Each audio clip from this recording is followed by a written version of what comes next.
Alright, something a little different today. A game that I'm completely new to, F1 Manager 23. Let's hop right into the career mode. With a global audience and drama to match, all the attention is now on race circuits around the world, waiting for the start of the fastest show on Earth. Last year's regulation changes saw closer on-track battles. Anyone expecting a smooth ride from the 2023 season is in for a shock. With a shake-up in the paddock resulting in the signing of several new team principals, F1 is primed and ready to light up the world stage. Team principals will already be talking tactics, boosting the confidence of their drivers, and ensuring their pit crews make those box times as tight as possible. With the new era of racing now well underway, more teams than ever will be vying for points, podiums, and a chance at the championship. This is Formula One.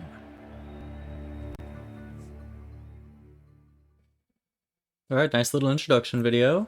Red Bull took the F1 world by storm in 2022, defending their Drivers' Championship title and bringing home the Constructors' Championship for the first time since 2013. The new season will see the continuation of Dream Team, Max Verstappen and Sergio Perez. They're flying high on the back of their success, but they can't afford to rest on their laurels if they want to dominate 2023 in the way they did last year.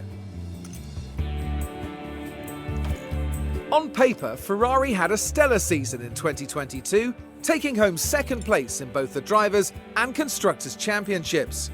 But some high-profile errors marred their year, and second place felt like a poor consolation prize to what really could have been. Returning in 2023 with drivers Charles Leclerc and Carlos Sainz, and a new team principal at the helm, they need to fix those past mistakes to be in with a chance of claiming that top spot. 2022 was a tough year for Mercedes. Taking home third in the Constructors' Championship, they broke their 8-year winning streak, and although they eventually made up for an early slow start, it was too little, too late. The team returned this season once again with the all-British driver pairing of Lewis Hamilton and George Russell, and they'll be aiming to claim back the crown. They've done it before, and they know exactly what it's going to take to do it again. In Alpine's debut 2021 season, they finished 5th in the championship, and in their 2022 run, they claimed 4th. But will the loss of veteran driver Fernando Alonso stall their entry into the top 3 this season? Or will Esteban Ocon, alongside fellow countryman Pierre Gasly, a new transfer to the team, be the fuel they need to break through? Only time and racing excellence will tell. A frustrating finish last season for McLaren, who ended 5th in the Constructors' Championship, down a place from the year before. They return for 2023 with Lando Norris, the only driver outside the top 3 teams to earn a podium in 2022, and the highly sought-after rookie, Oscar Piastri. With this ambitious lineup behind the wheel, McLaren are set to fight their way back up the grid this season. Alfa Romeo showed off their fighting spirit in 2022, battling their way to 6th in the Constructors' Championship, with an all-new driver pairing of Valtteri Bottas and Zhou Guanyu. The pair have proven they've got what it takes, and in 2023, they'll be returning to the track and looking to push their way back up the grid. The Hinwil team begin the new season expecting to face tough competition from those battling it out in a very tight midfield. Aston Martin ended the 2022 season in 7th place, although 6th was almost within their grasp. Alongside significant investment and state-of-the-art facilities, this year could be their chance to shine. They've traded one multiple championship-winning driver for another by signing Fernando Alonso after Sebastian Vettel's retirement, and with Lance Stroll rounding out their lineup, Aston Martin are primed to push their way up the standings. Haas finished last season 8th in the Constructors' Championship, an improvement over past years, but still far from desired. With Nico Hülkenberg returning to F1 to join the team, as well as Kevin Magnussen continuing in his seat, Haas have opted for a more experienced driver pairing on the grid in 2023. With the team's trademark perseverance, they'll be eager to convert that experience and passion into valuable points. It was a disappointing end to the 2022 season for AlphaTauri, leaving them in 9th, their lowest finish since taking on the new name. But they can't afford to dwell on disaster if they're going to battle their way back up the standings. Now with the signing of Nick de Vries alongside returning driver Yuki Tsunoda, it's time for AlphaTauri to shake off last year's troubles and prove they've got what it takes. 10th in the Constructors' Championship is not where Williams would have chosen to end 2022, but that won't stop them fighting. Debutant Logan Sargent joins for the new season after a stellar F2 performance, driving alongside his more experienced teammate Alex Albon. With the right leadership, the team is set to come out swinging in 2023.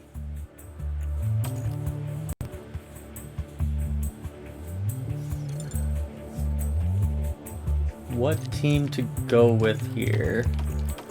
I want to go with one of the lower teams for sure. I kind of want to go with AlphaTauri just because they were just first entry in 2006. They have no wins at all. Medium budget. Season objective is only 8th. I think I'll go with them.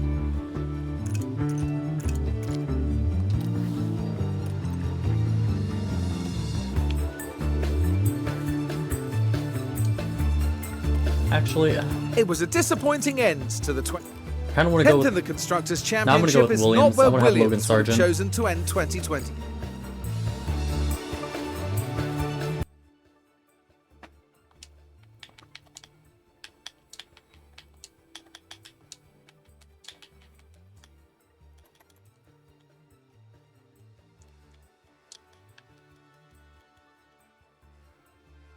Standard, hard, or easy. I'm going to go standard. First time manager. There we go. Confirm and go right into the career now. You must be our new team principal. It's so great to meet you. I'm Audrey, one of the team engineers. I'm happy to show you around. We're very excited to have you join us here at Williams. We're ready to put in the hard work and achieve our aim of becoming points contenders in the 2023 season. There's no time to waste. In this area, you have a centralized view of what a team principal needs to keep track of. The board sets season objectives for the team to achieve. Reaching them will help keep confidence high. So be sure to familiarize yourself with what's expected. You'll want to keep an eye on the long-term objective for beyond this season as well. You'll always be able to see what the team's next race is from here, and how long you have left to prepare. Our next Grand Prix will be the first of the season. As it's your first day though, there's nothing urgent for you to address. Feel free to explore more, or you can select continue and sign off for the day. Once you do, time will pass, but don't worry about missing anything. You'll automatically sign back in if an important event comes up. Here's your inbox. Watch out for any email alerts. They appear when you've got an important email awaiting a response.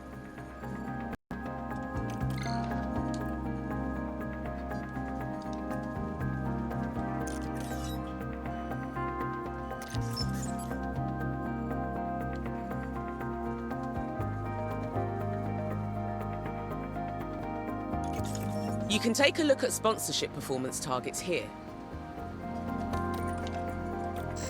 Here we've got the performance targets for this coming weekend. If we meet these targets, we'll gain extra revenue. If we don't meet the target, it won't cost the team anything.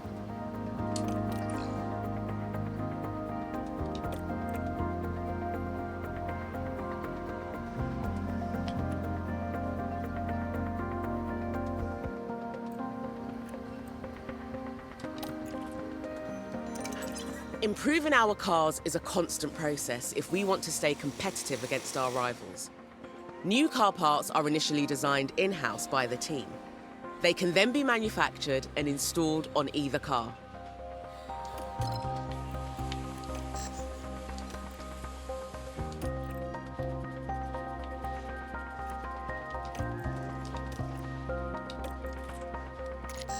Let's introduce you to the team drivers. They're under contract with us for the season, and their professional development and race performance will make or break us as a team. Each driver has their own strengths, as well as areas to improve. These statistics will all affect different aspects of their driving ability. Any driver who participates in a race weekend is going to gain more experience and improve over time. You'll want to keep an eye on drivers' morale as the season progresses. The higher a driver's morale, the higher their performance for the team. A driver's morale will also affect their confidence on the track. Each race driver has an assigned race engineer who will communicate to the driver when they're in the cockpit. A driver and race engineer pairing with a higher affinity will work better together, especially important during a high-pressure race weekend. To ensure your team is developing as desired, you can set up a targeted development plan for any of your drivers. If you want to direct your staff to focus on specific areas of their development, you can do so here.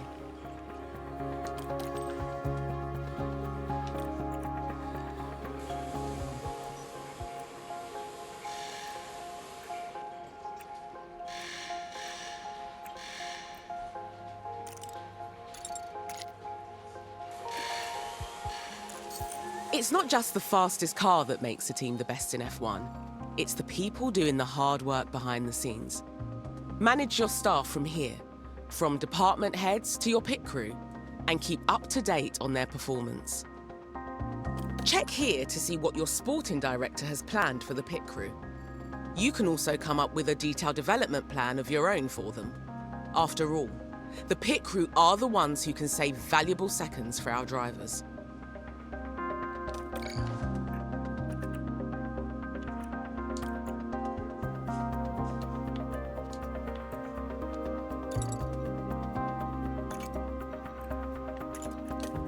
The pit crew are a vital part of our team. Their reliability and speed can make a big difference to a race outcome. When they're back at HQ in between races, the pit crew can train to improve in different areas. The pit crew development plan will focus on a balanced training approach, but you can give them further instruction and focus on a specific area. The pit crew are always so busy training. You can access the team's training schedule through the calendar, and from there customize the current plan right down to a daily breakdown. Just bear in mind that as the pit crew's job, and therefore training, is very physical, they can become fatigued, and as a result, more prone to making mistakes. Remember, the constructor with the highest number of fastest pit stops will win the DHL Fastest Pit Stop Award at the end of the year. Once you're happy with the pit crew training schedule, make sure to confirm it.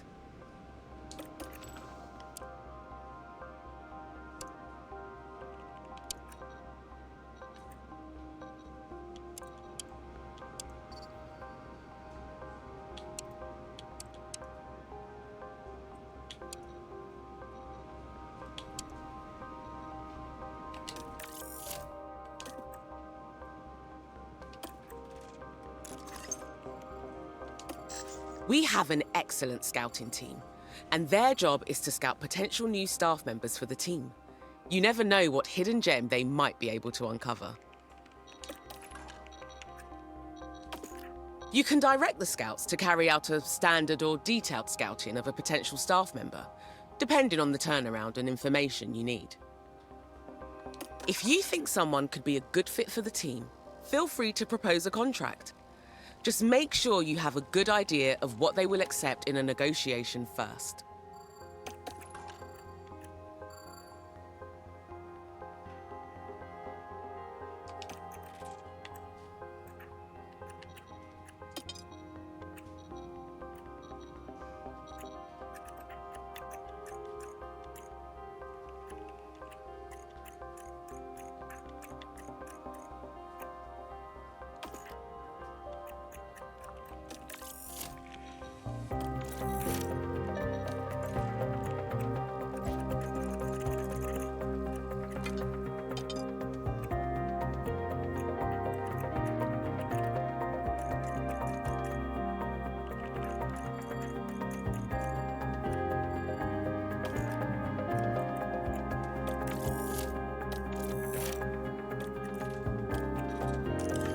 From here, you can see all the team's facilities, from the staff buildings to the car parts warehouse. You can build new facilities, or, if the team has the time and money, upgrade our existing ones. Facilities affect all areas of our team's performance.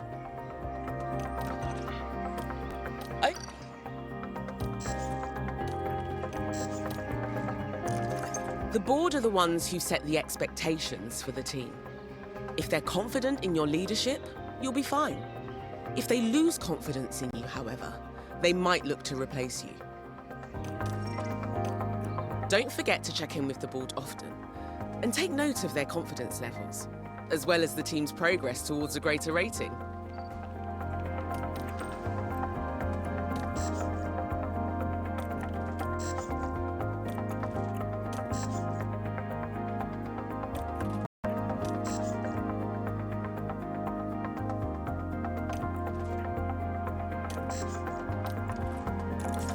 Running an F1 team is expensive, and careful finance management is essential. You can see our current balance here. Most of the team's budget is decided by the board at the start of the season. There's also whatever income we get from last season's prize money, and any extra sponsorship revenue we earn.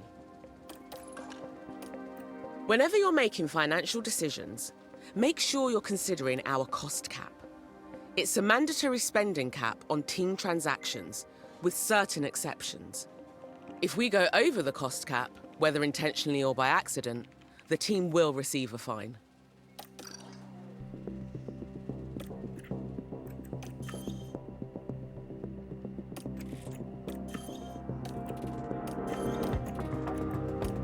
Income from sponsorships is vital for a team, and there are different ways we can increase our revenue through sponsorship. Outside of a race weekend, we will gain ongoing passive income through scheduled sponsorship events over the season. Just bear in mind that these sponsorship obligations will interrupt day-to-day management of the team in some way. For example, an event might mean the factory output is paused, temporarily increasing manufacturing times.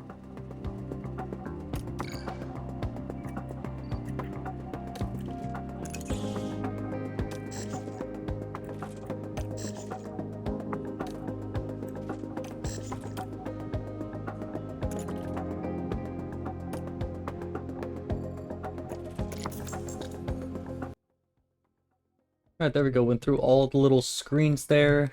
Got the little voiceover tutorials. Go ahead and continue.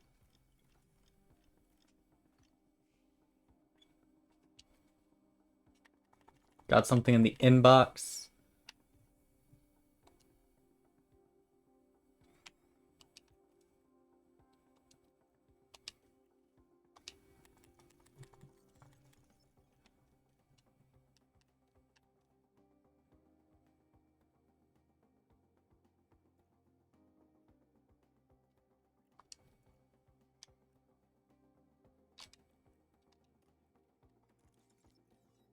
Research unlocked in April. I'll wait to develop car parts until we get some research done.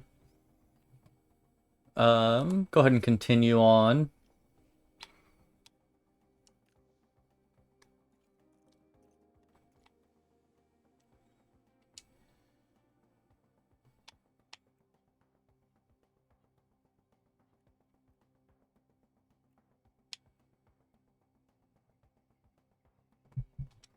Let's go ahead and upgrade the race simulator.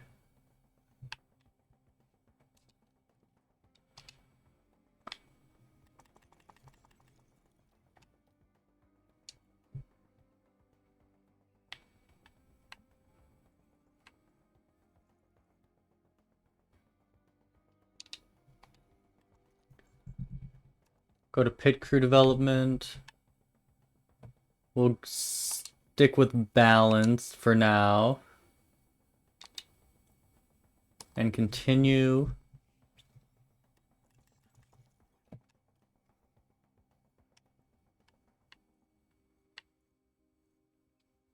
High development rate. High aggression. Open to negotiations.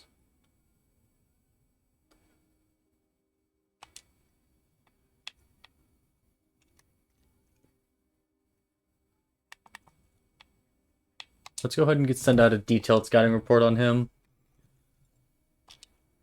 He might be a good option to develop as our third driver over Luke DuPont. Luke DuPont's a little older, low aggression. Also has high development, but 66 overall. Alright, race weekend, day 1.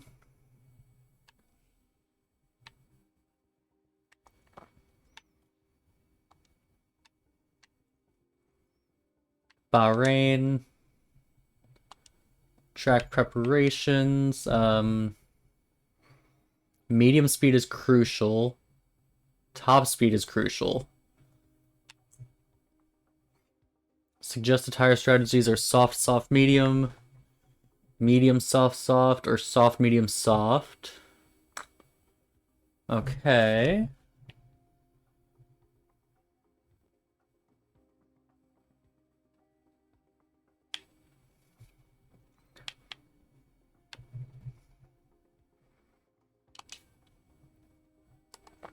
Let's go ahead and go to the Bahrain race weekend.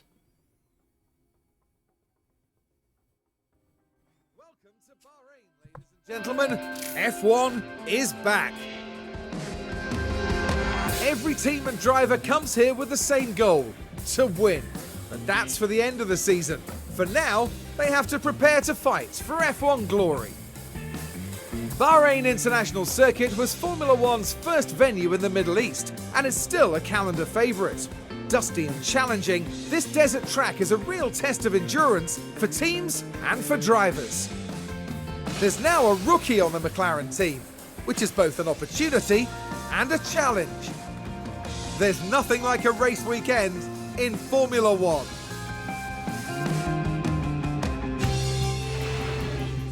Welcome to your first race weekend with the team.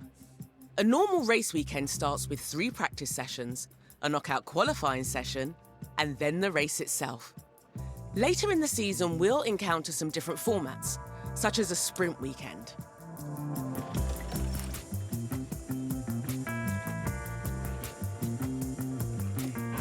Once you're ready, we can move on.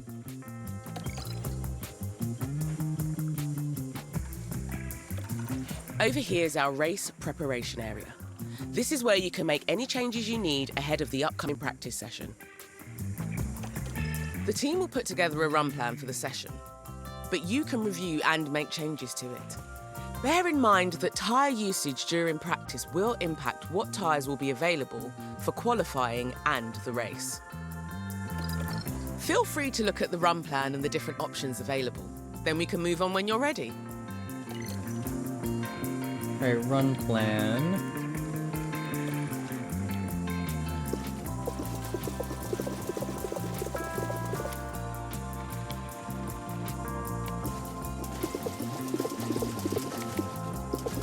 Run him 15 laps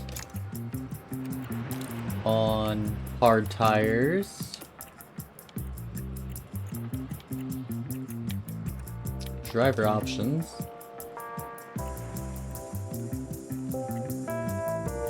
Yeah, stick with that for now.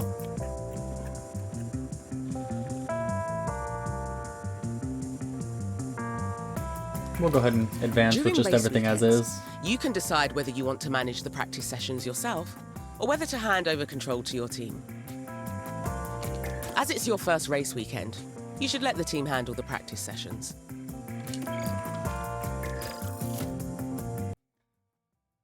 Let the team handle the practice sessions.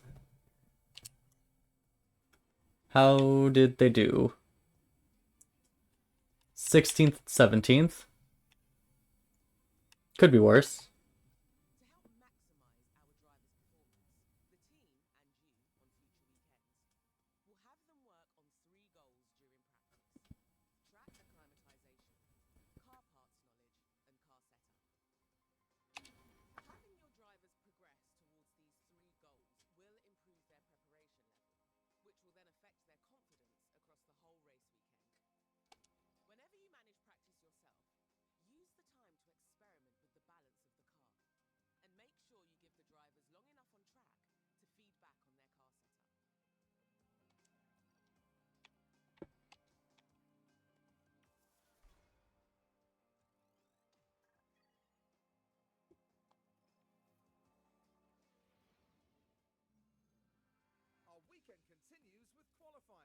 As the drivers fight it out for a strong grid position.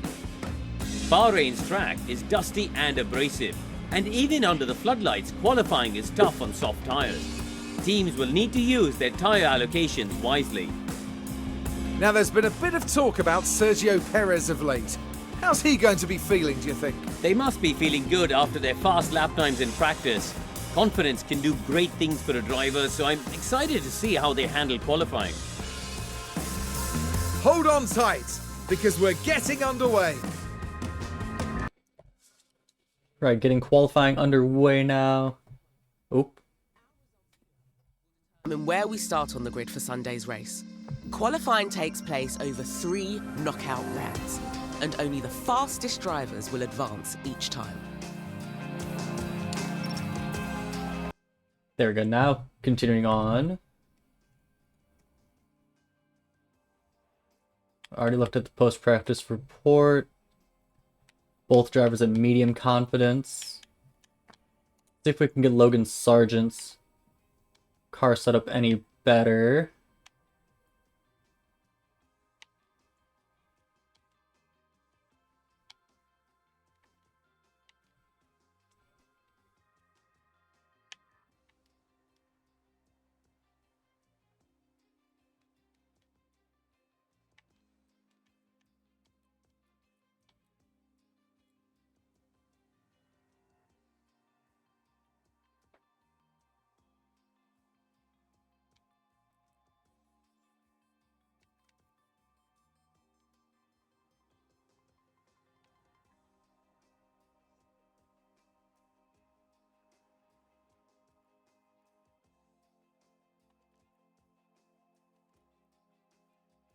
Okay, set up his car a little bit. Ooh, braking stability looks real bad. But everything else looks pretty good for Albon.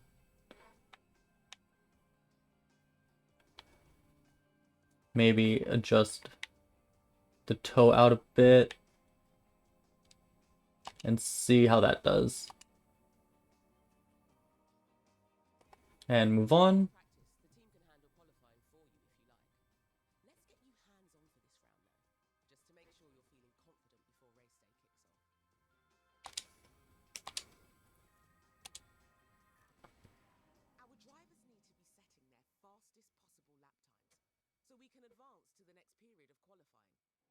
Slowest 5 cars will be sitting the rest of qualifying out.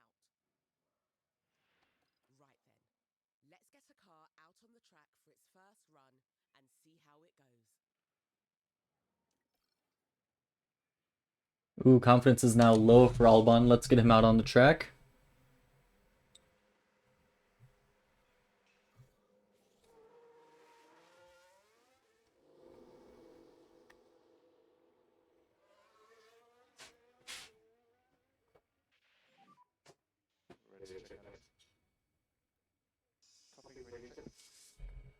All good. Let's concentrate on the brakes.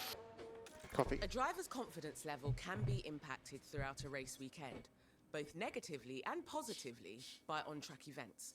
You can keep an eye on each driver's confidence level here. A driver with higher confidence will have an increased performance and a lower risk of on-track incidents. A driver with lower confidence will see a decrease in performance and have a higher risk of on-track incidents happening.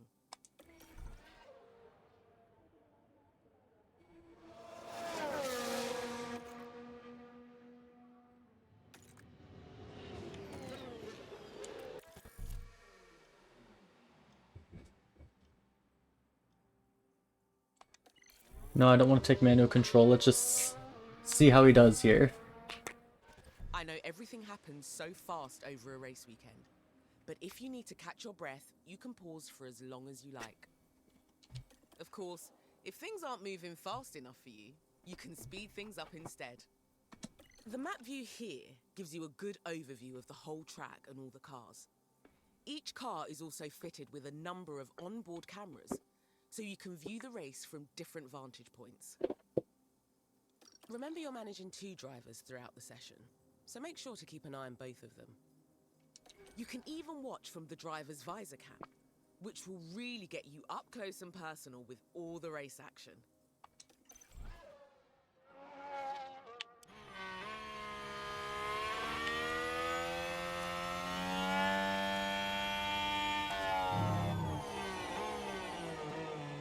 Oh, I don't like that visor cam. Hey. I'm gonna stick with the more broadcast look, or the map look probably.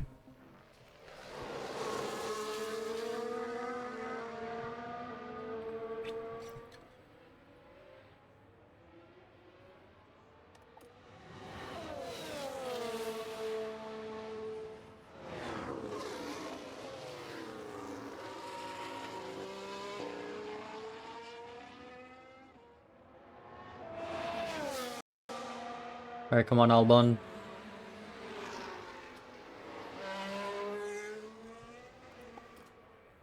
Confidence still looking the same.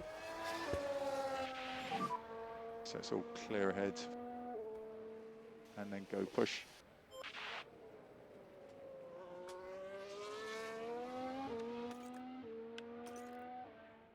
Let's speed up time a bit here. Times 2 speed.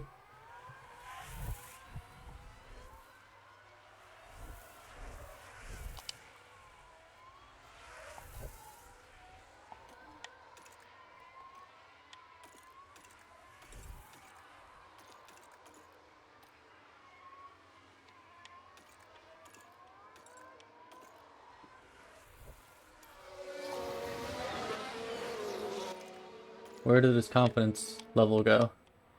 That's what. Oh, there. No? Telemetry. Call car in.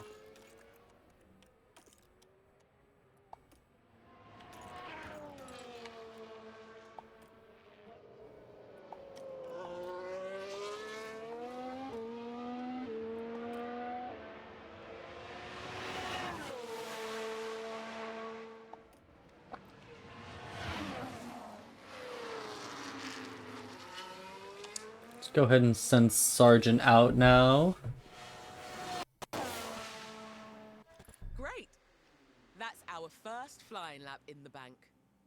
Keep an eye on the stand-ins throughout the session to make sure we stay out of the elimination zone. When your flying laps are finished, the driver will automatically return to the garage. Driver will automatically return to the garage. Cool. So keep the delta negative where you can. And then we're boxing. Okay. Yeah, radio check. Copy that. So got Albon out there for his first lap, 132.510. Now out here with Logan Sargent, keep our eyes on him.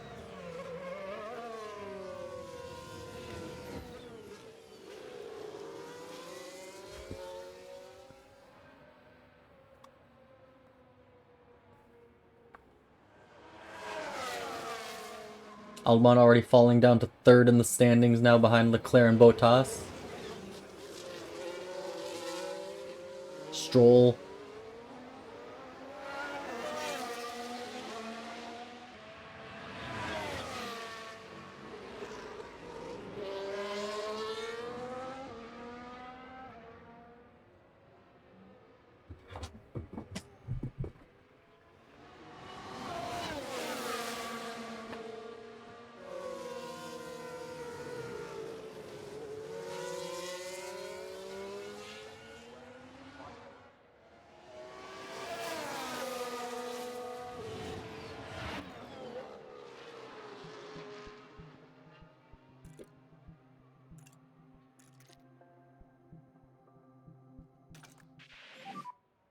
And clear. And go push, go push. Driver confidence very high for Albon now. That's good. That's what I wanted to see. Box. Pit limiter on. Stop in the box.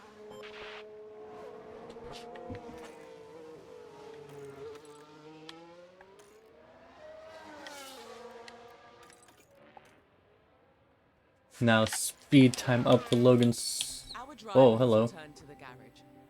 You need to reconfigure the car before we can send them back out. Let's go and take a look. Need to reconfigure the car before we can go send him out. Here you can see all the available tyre compounds for the weekend. You need to use at least 2 different compounds during a dry race.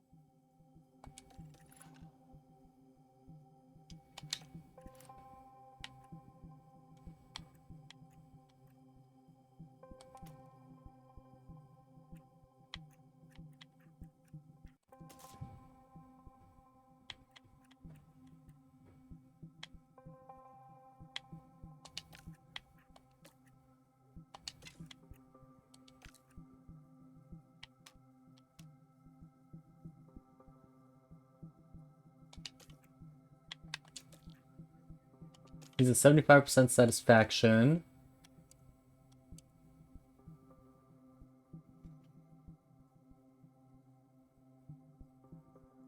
Let's run 3 flying laps and configure. Confirm. There we go.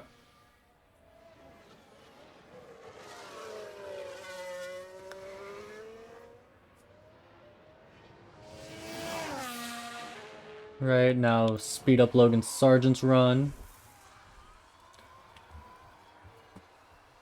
Gonna wait for the track to clear up a bit before sending Albon back out.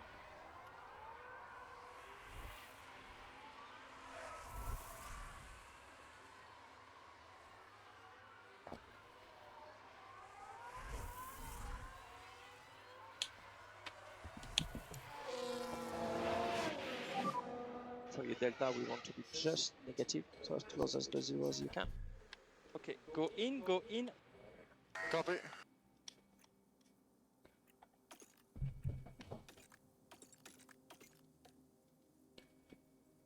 But 132, 144 puts him in 5th out of the 7 at the moment.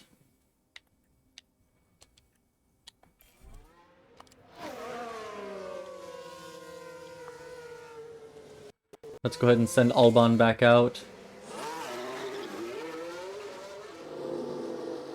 Albon's in dead last out of the cars that have completed a lap. Alright, exits on to clean track. That's good.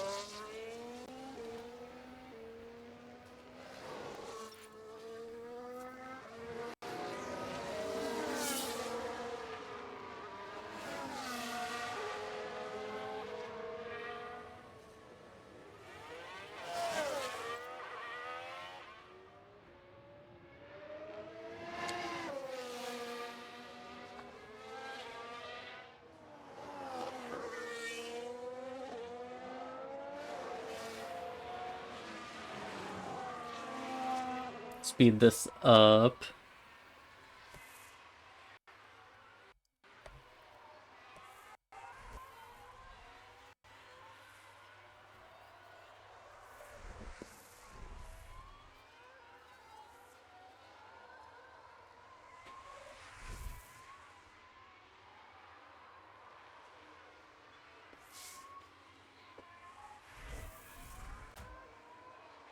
School sergeant's heading back in.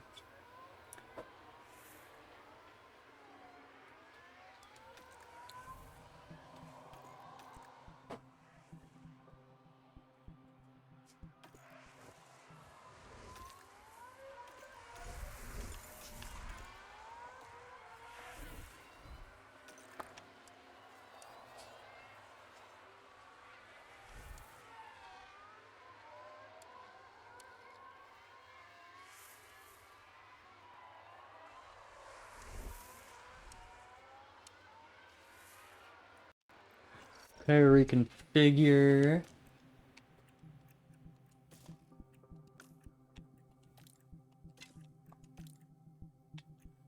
Car setup straights are bad right now.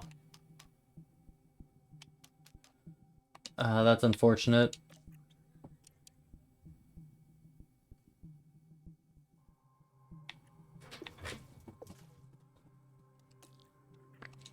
Right, configure Sergeant. Well, Albon continues to come out here and do his laps.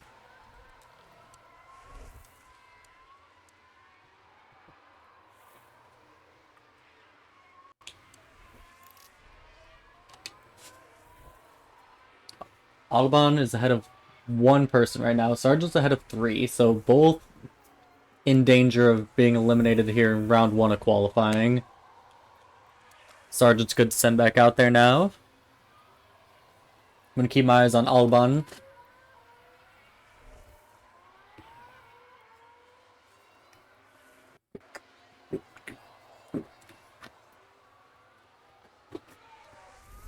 All 20 drivers have completed a lap.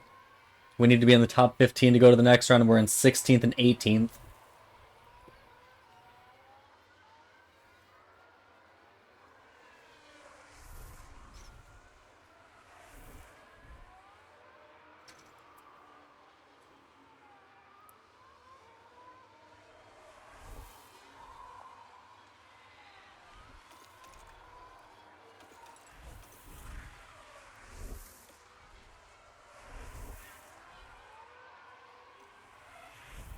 Alright, Albon still in 18th after that lap.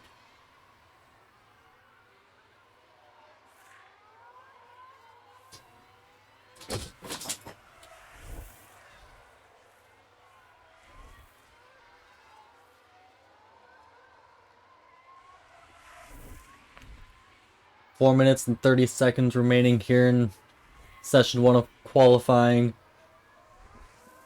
It's not looking too promising for us to have either one advance to the second round of qualifying. Of course, oh, Albon up to 17th now. Still not in the top 15, but it's something. Sargent coming close to finishing his lap. Will he move up at all?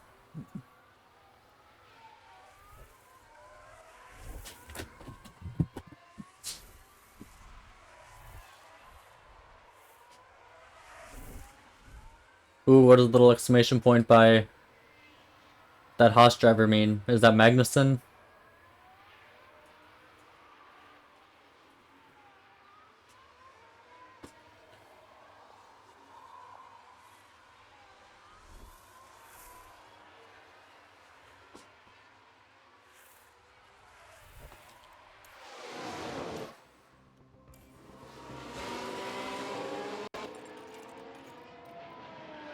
Driver confidence still medium for Logan Sargent.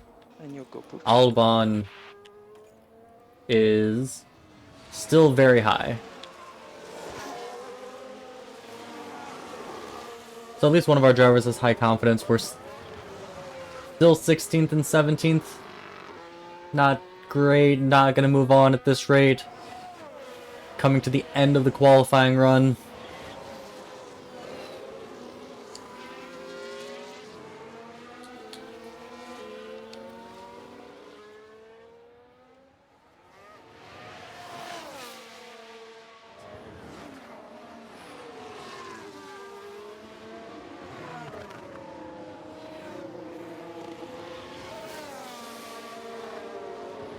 Of course, Verstappen number 1, Sergio Perez number 2.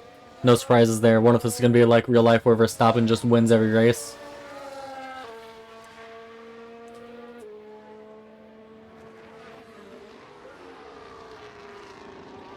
Okay, Albon coming to the line here.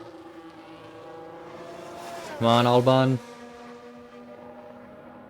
Albon jumps up into 14th. Nice.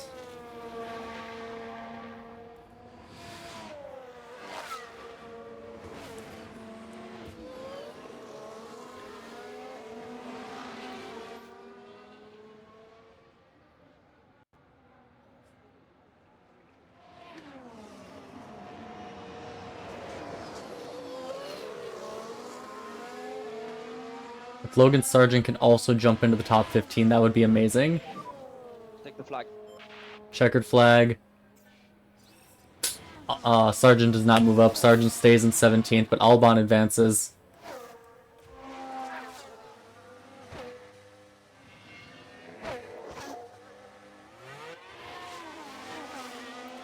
Having one driver advance to Session 2 of qualifying, I think, was one of our optional sponsorship goals. So, I'm happy with this. I chose a backmarker team. Wanted to try to make this difficult, start from the bottom.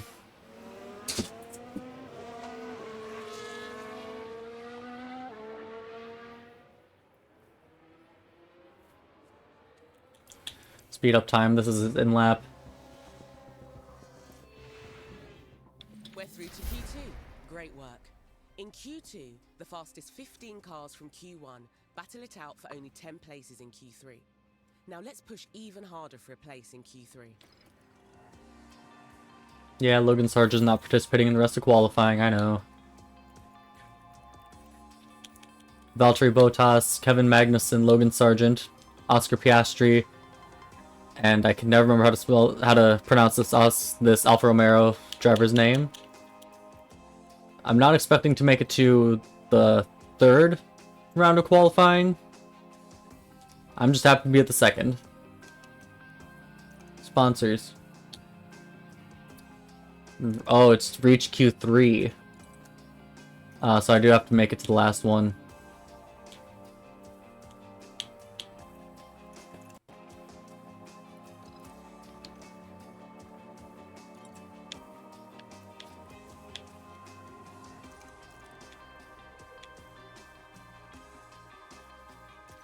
Alright, continue on.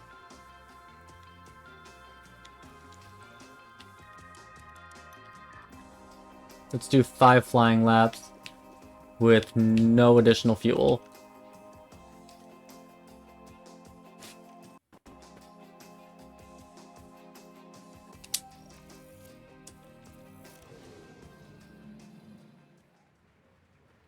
Alright, Alban, go ahead and head out there. No reason to wait.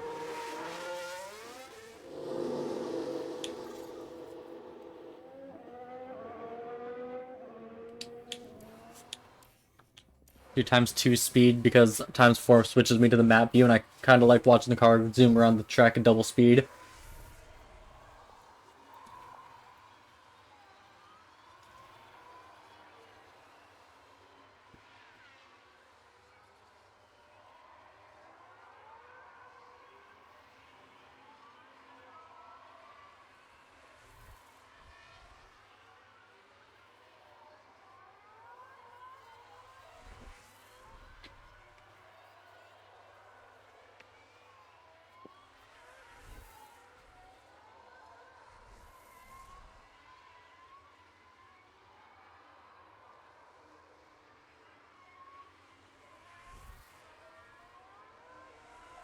Alright, coming to the line for his first actual lap now.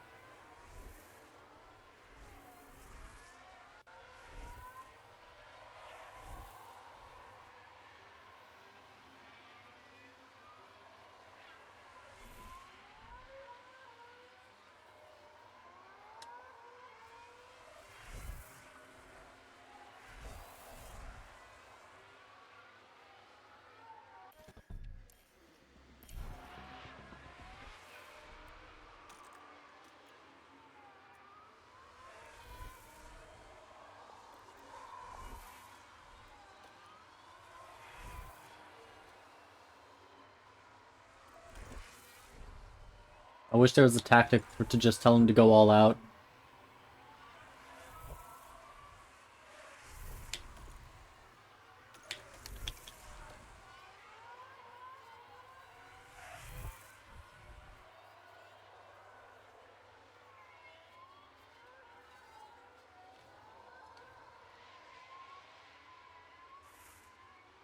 Already down to second. Stroll immediately beat us. Hamilton, of course. What was our time? 1:32.8, so worse than our run in Q1.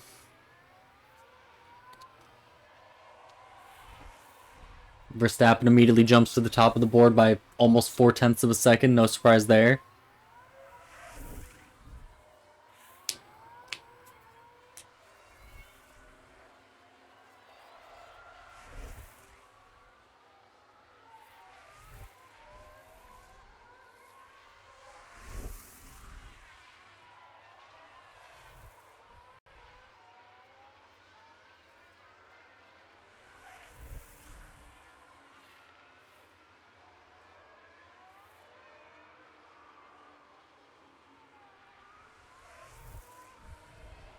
7/10 behind the next slowest car. Yeah, we are mad slow to be competing for a top 10 qualifying spot.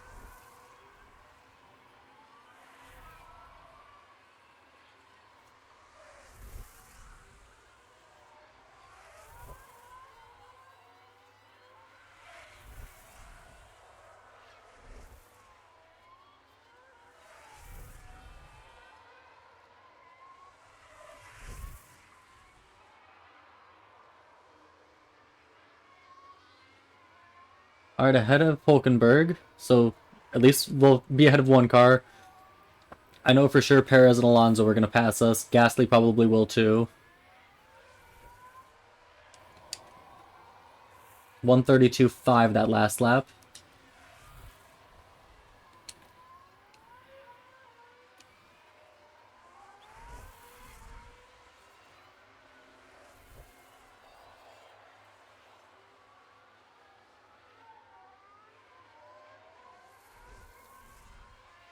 From 7/10 to only 3/10 slower than Tsunoda, though.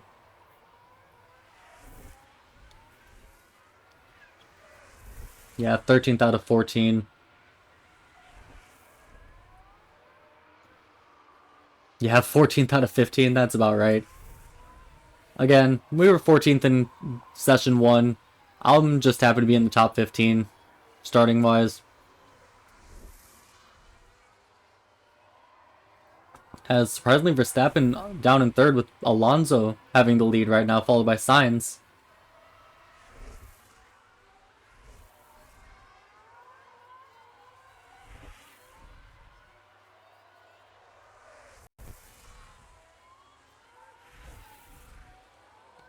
Oh, there we go. 132.2. Moved up to 13th.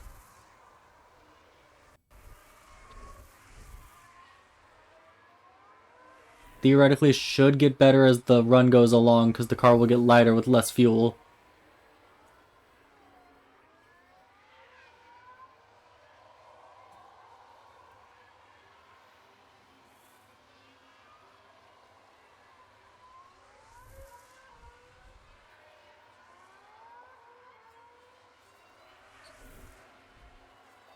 A lot of clean track around Albon, which I like to see. Should be able to get a good qualifying run in.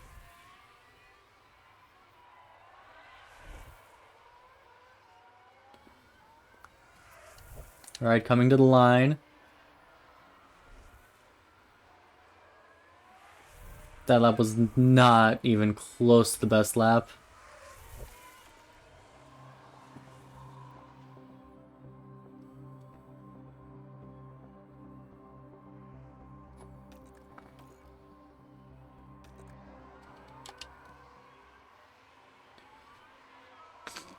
So yeah, I think this is our last lap.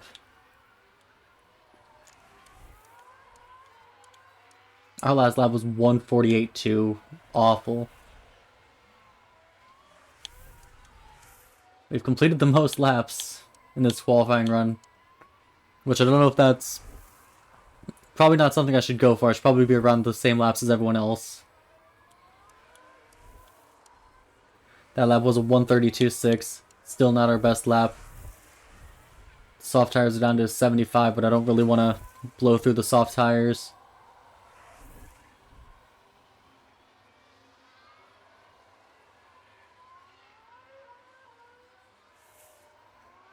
So this is our last lap for sure with only 34 seconds remaining as Hulkenberg jumps us. We're up back down to 14th.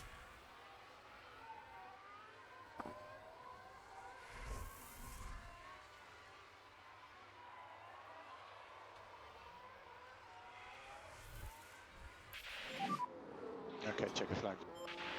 Checkered flag. End of session. This lap is, I think, an in-lap anyway, but yeah.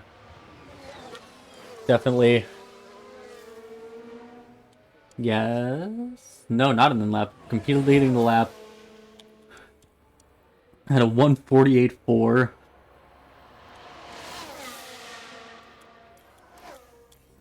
16 times. Just get everyone back on pit road.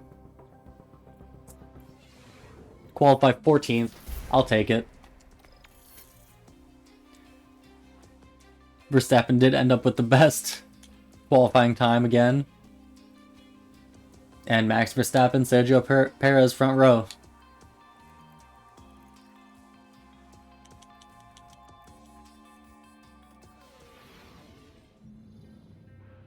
The teams are making their final preparations down in the pit lane, ahead of today's race.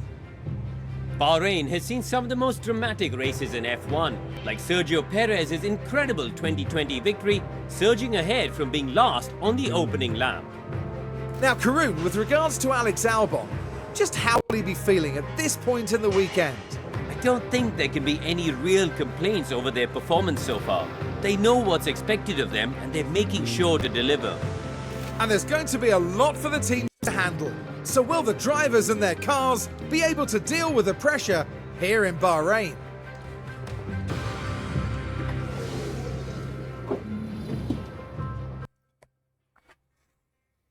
Clear skies in Bahrain.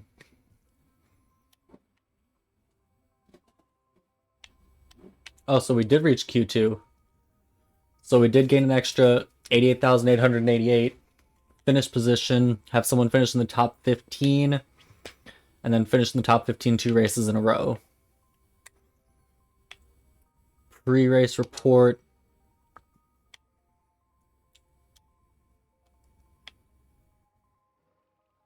Softs.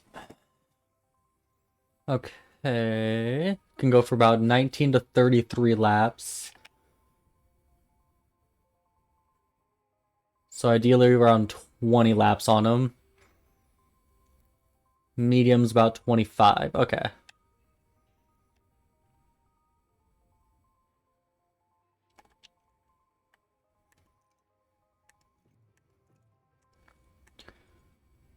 Continue on. Will wear down completely before the end of the race. So we're going to need to make at least one pit stop per driver to change tyres at some point. Don't forget, each pit stop taken will add time to that lap. So we need to think carefully about when to pit and why. You can plan a strategy before the race. Blah, blah, blah, blah, blah. Can go off strategy.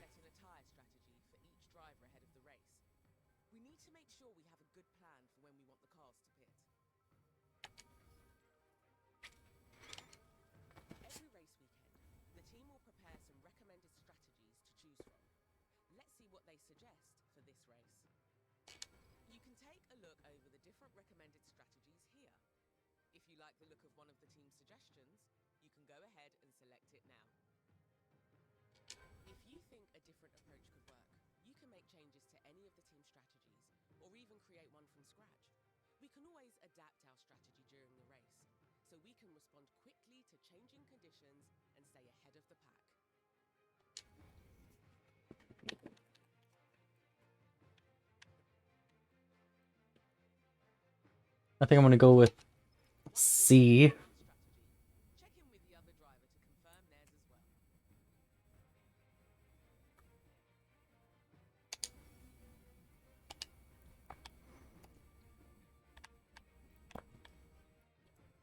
And B for Logan Sargent.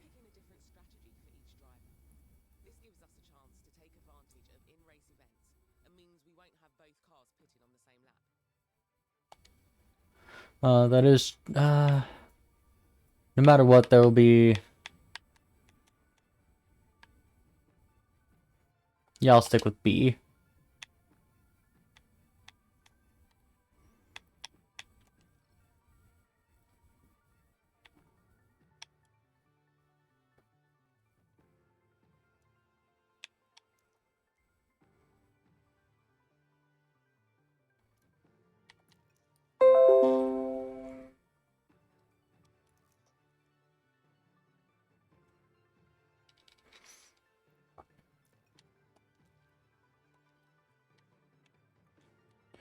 I'm going to take a risk. I'm going to have Albon go aggressive.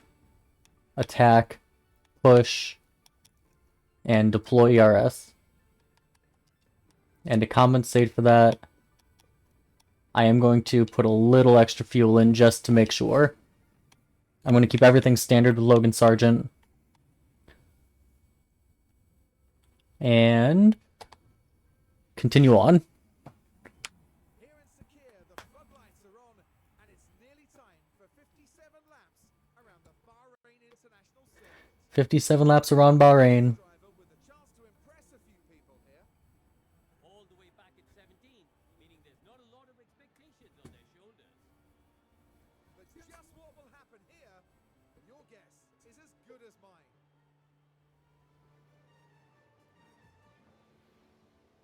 And this is it, the Bahrain Grand Prix. And it's lights out and all. Alright, green. Gonna keep my eyes on Alban here, at least to start.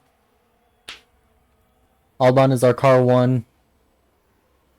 He's one I'm expecting the better performance out of. Qualified better. Higher confidence going in. It always pays to talk tactics with the drivers. You can instruct them to respond to a number of different situations that might occur on the track. For example, when trying to overtake. This gives you more control over driver behavior while allowing you to manage the level of risk they will take. There are several other unique situational tactics that drivers can also use, from avoiding dirty air to not battling with a teammate.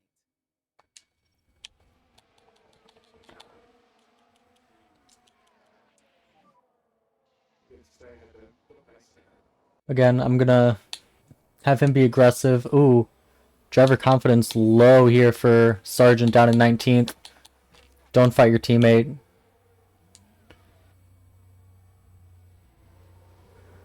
Gonna go more conservative with Logan Sargent, who's down in last place now.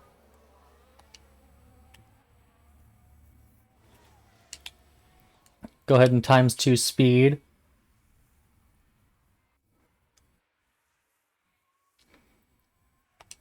Let's see what happened there. Here we are, going into turn 9.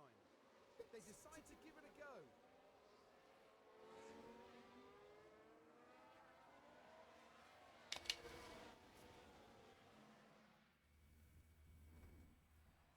Verstappen already off to a half-second lead.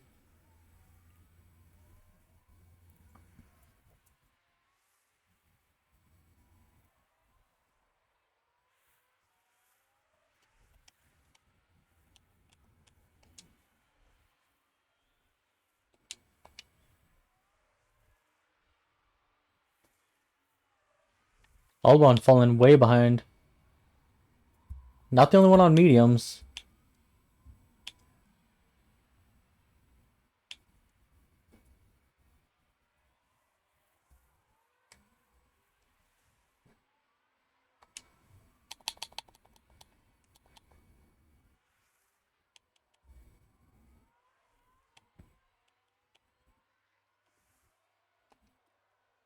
Logan Sargent confidence is not doing too hot.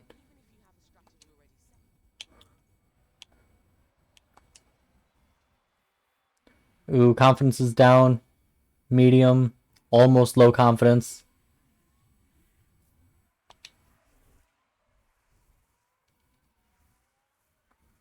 Sargent already 4 seconds behind.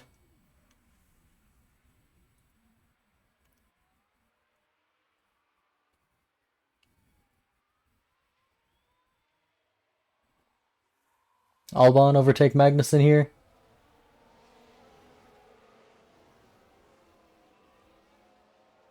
Tires are moderately overheating. Okay, we are low in the track.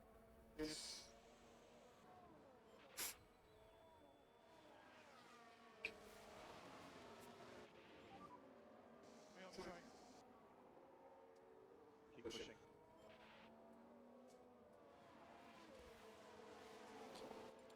You can advise your drivers on their tyre management throughout the race from here. Direct your driver's fuel management here. The live fuel data will show you if either car has spare fuel to use. Make sure you're directing your drivers to use their energy recovery system from here. You can keep track of individual tyre wear and condition here.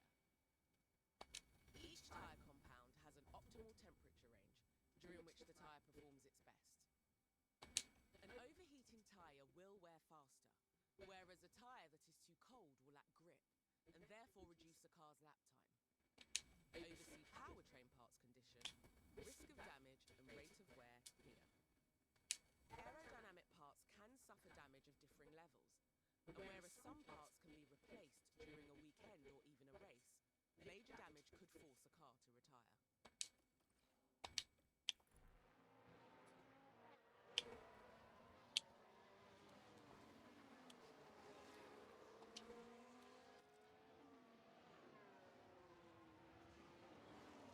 Come on, Albon. Finish in the top 15. That's all I ask. One of them to finish in the top 15. Yellow. Calm down, mate. You're good.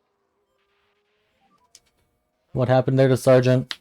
Let's have a look at the action. It's all at the final corner. The wheels just lock up. Just locked up his brakes. Able to control the car by that point. Or adjust your race strategy, you can use Strategy View to do so. For a deeper understanding of how the race is playing out, it pays to keep an eye on the data view.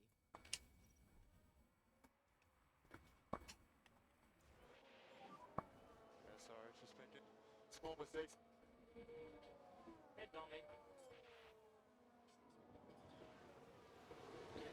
Logan Sargent doing abysmal here to start this first race. Increase the speed back to 2 times.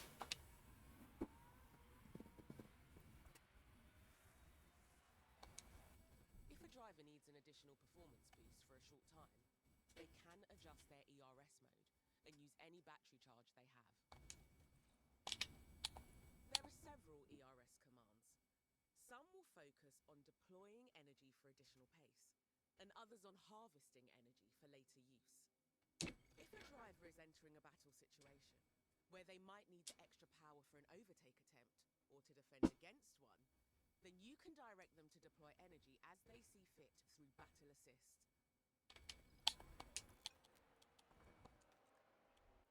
Fuel commands instruct the driver on how to manage their car's fuel consumption. Make sure to keep an eye on the remaining fuel for each car. If a car runs out of fuel, it will be forced to retire. Controlling pace here will help you manage a car's tyre temperature and condition. Keep an eye on the tyre condition of both cars. Over time, tyre condition will fall, reducing their grip and performance, eventually leading to tyre failures and car retirement.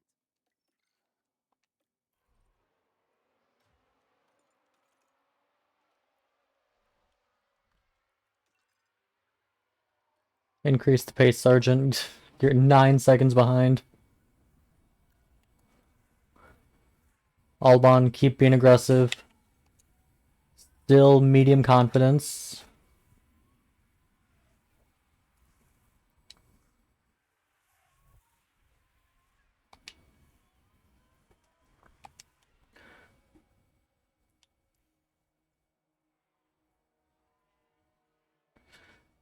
Alright, let's 8 times speed here.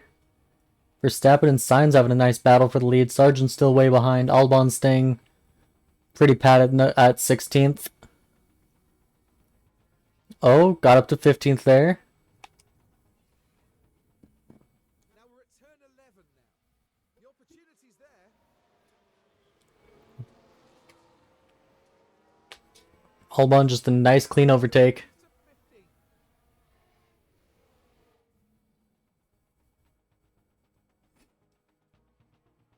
Ooh, Bottas.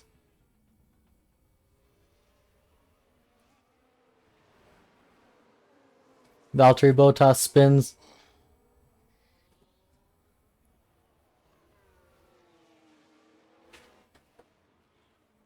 And just like that, the hopes of the team start to dwindle.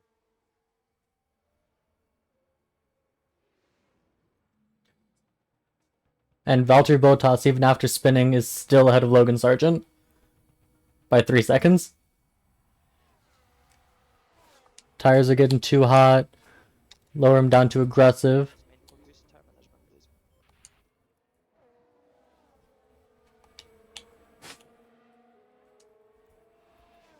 Driver confidence is almost back up to high for Albon. Tons of clean track ahead of him.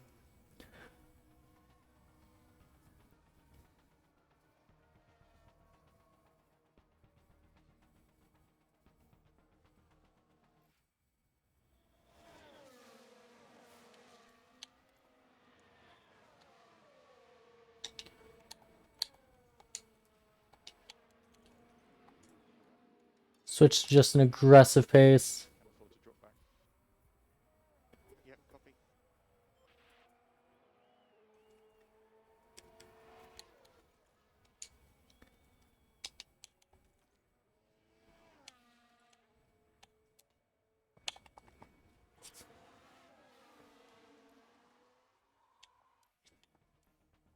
Switched 8 times speed here for a bit. See how Albon holds up. Hulkenberg locked up his brakes. Nico Hulkenberg there. Things look fine here. Locks up his brakes. They were just unable to do much about it.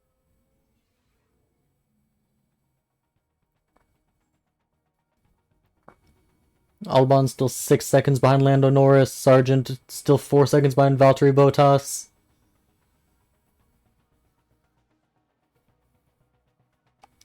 Now we can see what happened. Okay, so we've got De Vries. There's the opening.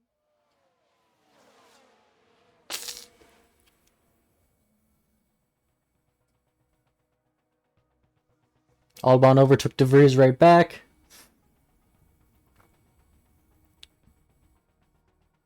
De Vries overtakes Albon again.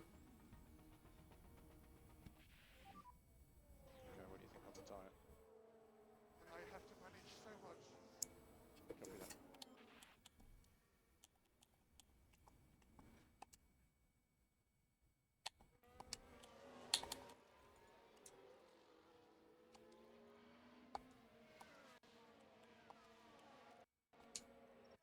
Here you can see all the tyre compounds available this weekend. If needed, you can also use a pit stop to replace the front wing. During the race, achieving a quick pit stop time is vital if your driver is to maintain their position on the track. Time things well, they might even gain a place or two. However, mistakes can happen, resulting in some stops taking longer than anticipated. Switch over to hards. Confirm pit. Box. Box. Okay, happy to manage tyre short term. Copy. It's an increase lifting weight. Box.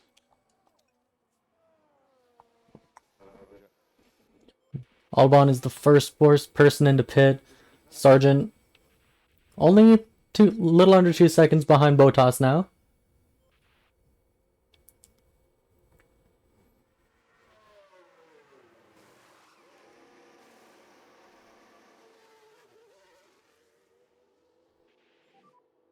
Yeah, watch the white line on exit should be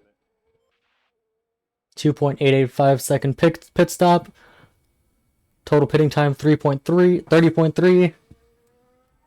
Sargent's tires are at 60. He's fine for now. Times 8 speed.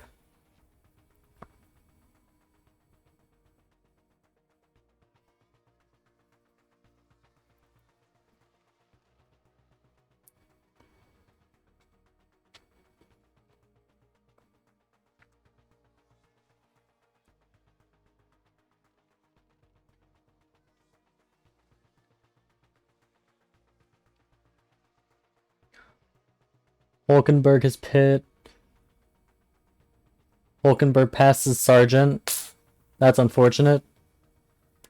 Piastri and Bottas both pit. Albon, or not Albon, Sargent should still be good. Hamilton pit stop issues. So in comes Lewis Hamilton. However, they can't seem to jack the car up.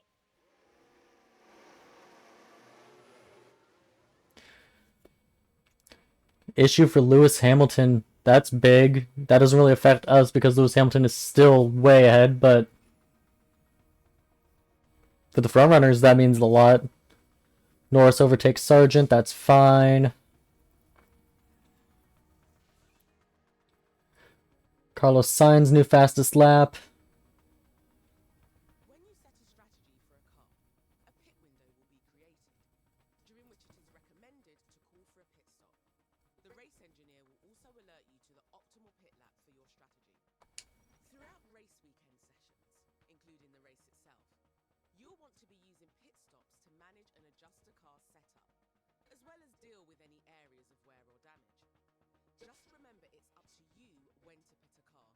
The optimal window is just a guide.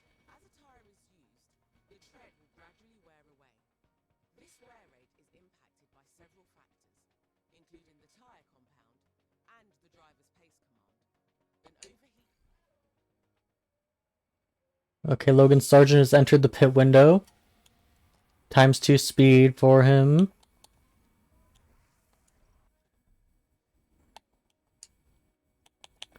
Switch to softs.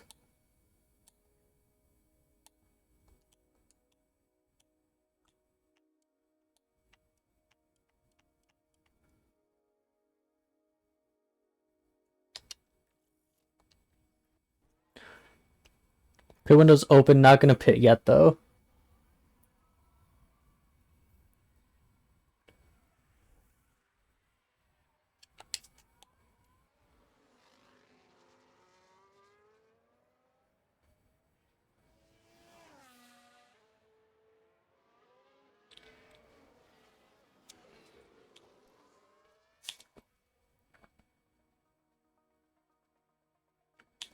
Times 8 speed for a bit.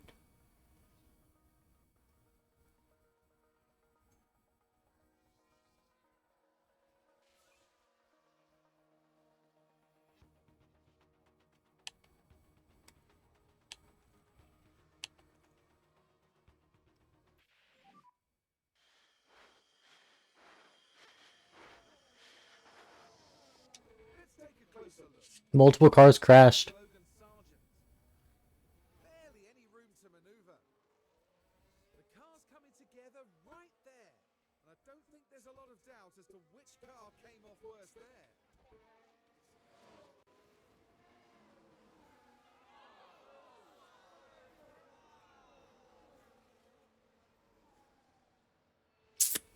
Logan Sargent into an incident.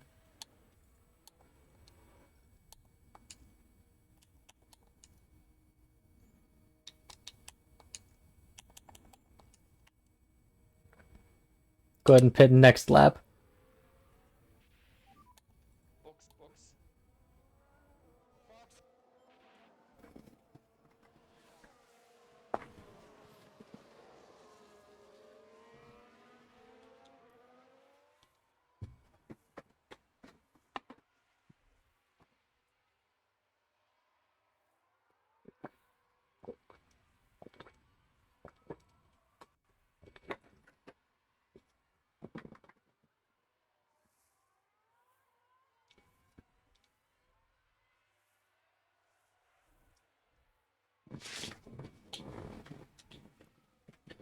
This race not looking all that promising for a top 15 for either driver thus far.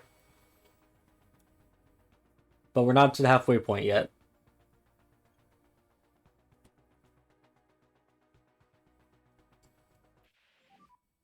You okay? You okay?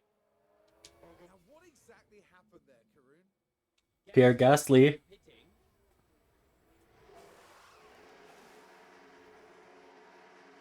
But the car isn't released properly.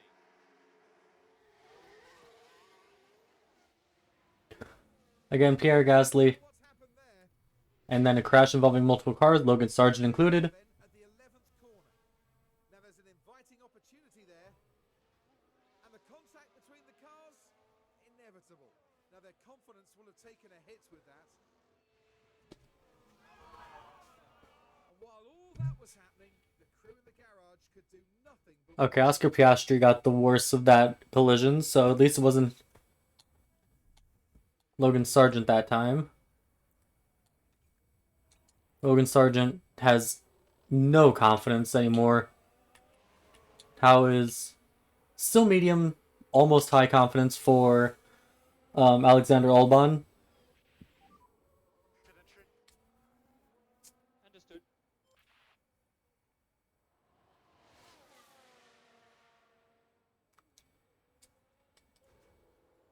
Alright, Sargent's pit stop. Let's see how this goes. Sargent's been having a rough race.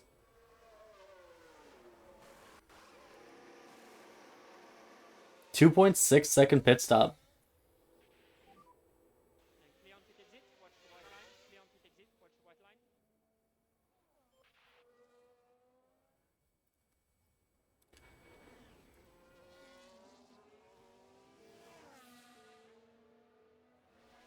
And comes out still just way behind. I'm gonna go ahead and times 16 speed.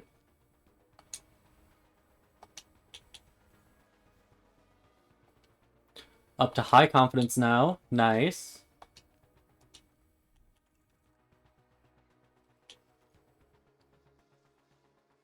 Keep my eye on the tires.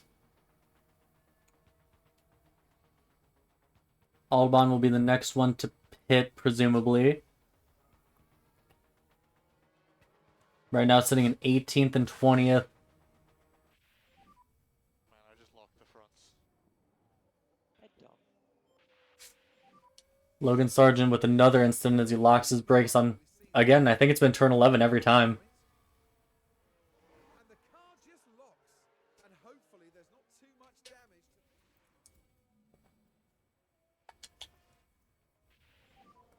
Yeah, I made a little mistake there, sector 2.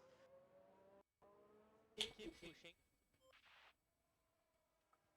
Carlos Sainz with like a 6.5 second lead. Piastri locked up. You can take him back. Yeah, I made a little mistake there. Keep pushing. Sargent locked up his brakes in turn 1 that time. Okay, so it looks like Sargent will actually be the next one to pit. His softs are wearing a lot faster than the mediums for Albon.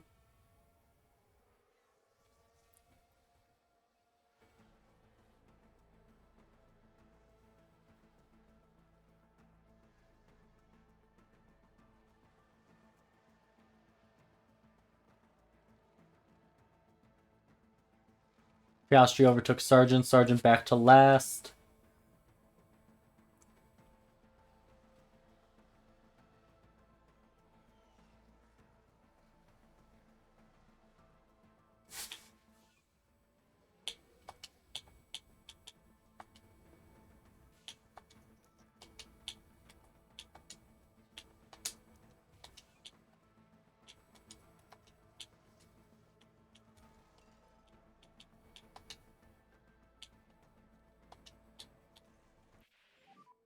DRS is currently disabled.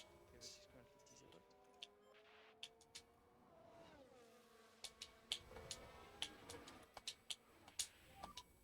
Use 544.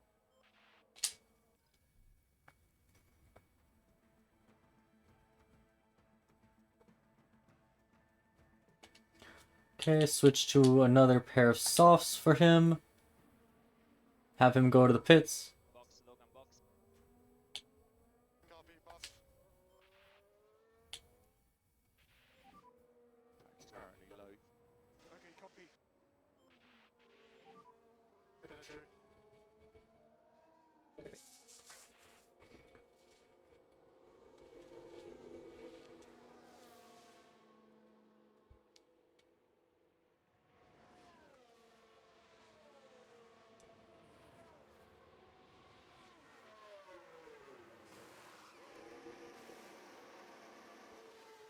2.8 second pit stop for Logan Sargent. Watch out the white line.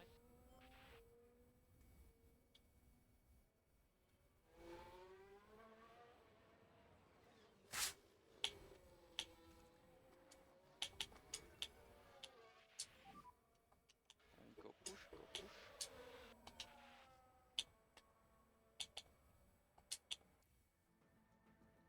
Okay, just wait for the pit window to open for Albon.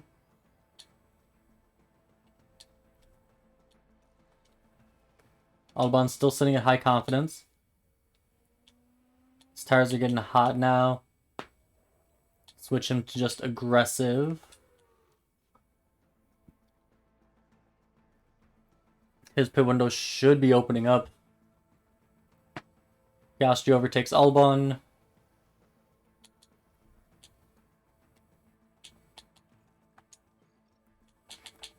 Switch him to softs. Confirm. 10 laps to go.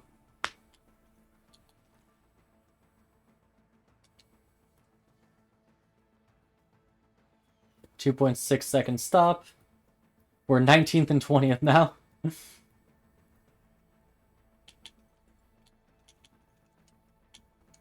Attack, push hard.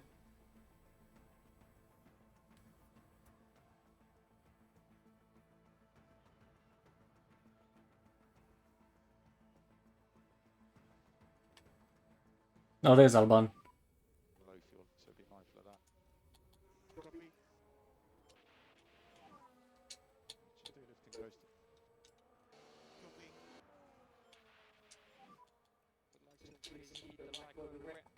Copy. Copy. You can afford to drop back.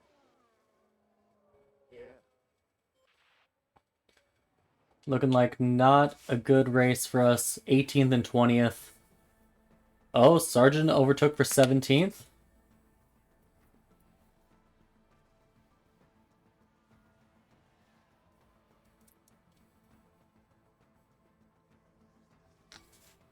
Oh, nope, back in 18th now. There we go, back to good on fuel.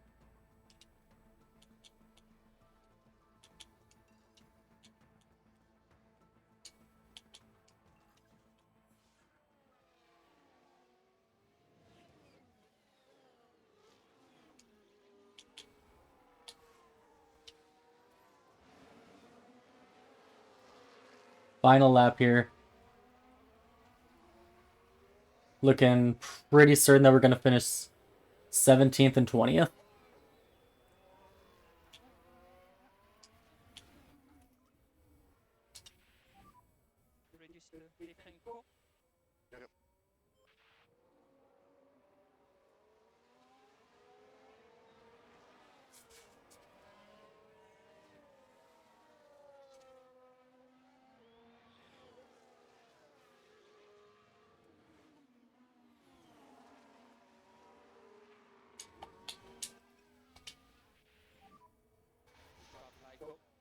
Copy.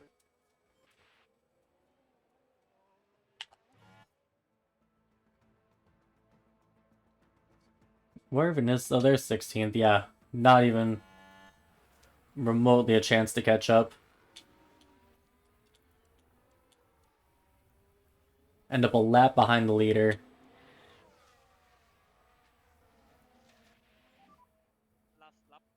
Officially last lap for Sargent. Here comes Albon.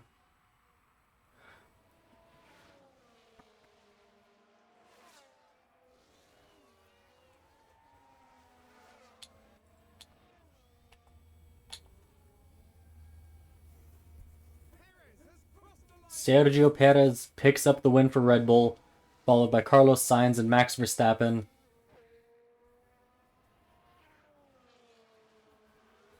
Sargent is 46.5 seconds behind 16th place, so he's not going to catch up. And Albon is 2.6 seconds behind 19th, so the finishing positions are what they are. Sargent 17th, Albon 20th. I wonder if I would have conserved the tires a bit more on the mediums if I could have gone on just one stop for Albon.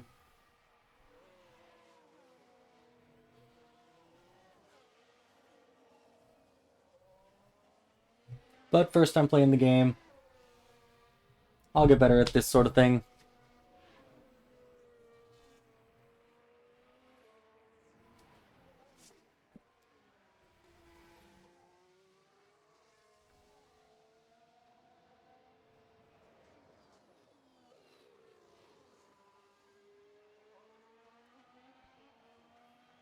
Sargent is going to cross the line 17th.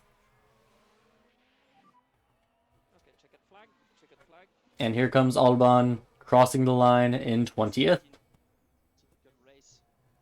I'm so sorry.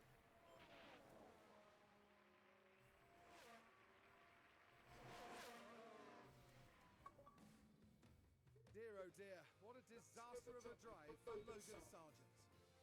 It's been a very frustrating day for them. They lead without any point. That's not the sort of performance we'd expect to see, really. No stranger to the podium, the Mexican driver now takes his place after another remarkable race. That is them, their first win of the season, and it was really well deserved. And we certainly kick things off in style here at the Bahrain Grand Prix.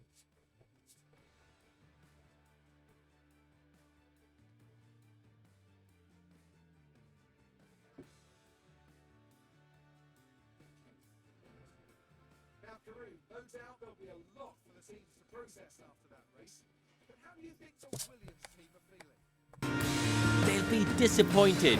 Neither driver really shone here, it has to be said, and there's quite a bit of work to be done, but they'll be well aware of that. And that is about that for this weekend's action here in Bahrain. In the next round, we head to the shores of the Red Sea as Formula One returns to Jeddah for the Saudi Arabian Grand Prix.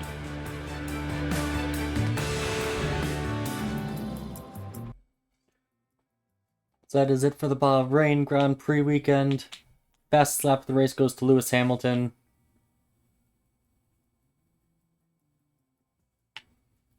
Just, everybody did 2 stops.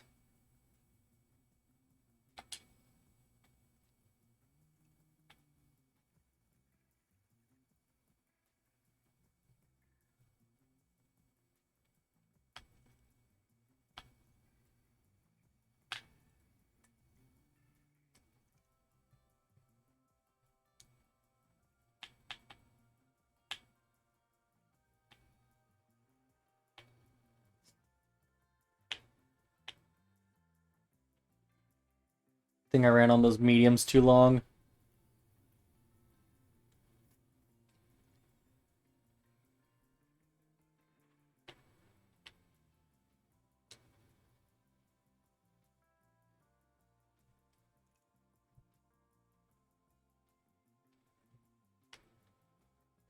This we reached one of our sponsorship goals. Continue. Constructors, we have 0 points, ties us for obviously 6th. As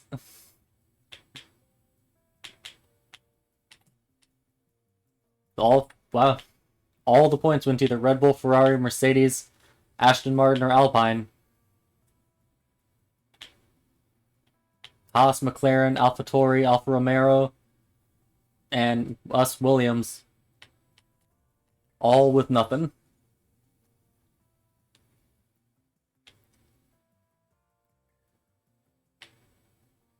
Fastest pit stops. Oscar Piastri had the fastest pit stop.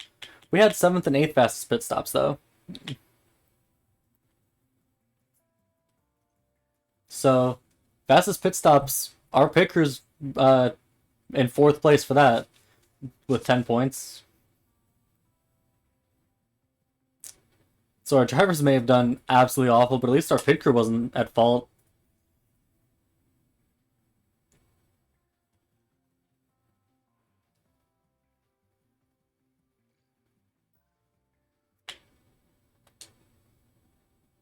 Yep, got the performance target along with the base pay for the sponsors.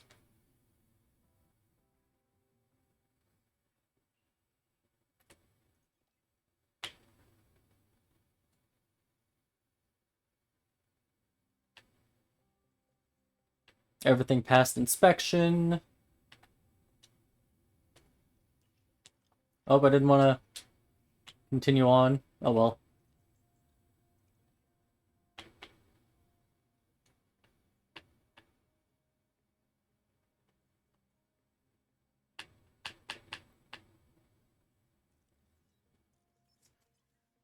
So that will do it for episode 1 of F1 Manager 23. There is a lot to this game, and I don't know if it makes for good content, but I might be back to this game.